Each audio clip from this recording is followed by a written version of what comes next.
Arrosaleak leyenda. Kondaira zahar batek dioenez, aspaldian, frutak, barazkiak eta arrosaleak oso handiak ziren. Jende asko behar zen banana bat zuritzeko, lurretik patata bat hartzeko. Denak pozik zeuden, lan gutxi egin behar zutelako. Arrosaleak hainbeste pisatzen zuten, bakarrik erortzen zirela eta aletegiraino joaten ziren. Urte batean, Indiako herri txiki batean, frutak, barazkiak eta arrosaleak onegiak eta handienak zirela.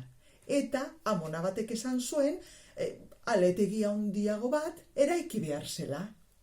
Denak presaka ibili ziren. Baina arrosaleak etengabe plasta, plasta, plasta, plasta erortzen ziren.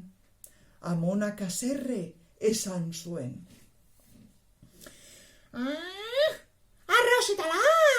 Orain gu jasoko dugu arrosa! Hain haserre zegoen, non bere makillarekin aletako bat jo, plasta! Eta esan zuen, geldi! Arrosale madarikatuak! Bat-batean, ahots sakon eta zerre bat entzun zen, denek entzun zuten. Hemendik aurrera oso txikiak izango gara, kosta egingo zaizue gu aurkitzea eta biltzea.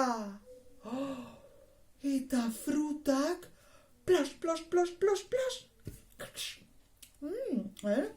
Barazkiak, plos, plos, plos, plos, plos, plos. Baina arrosaleak, plos, plos, plos, plos, plos, plos, plos, plos, plos, plos, plos. Ordutik aurrera horrela izan zen, eta arrosaleak haserre oso txikiak bihurtu ziren. Ai.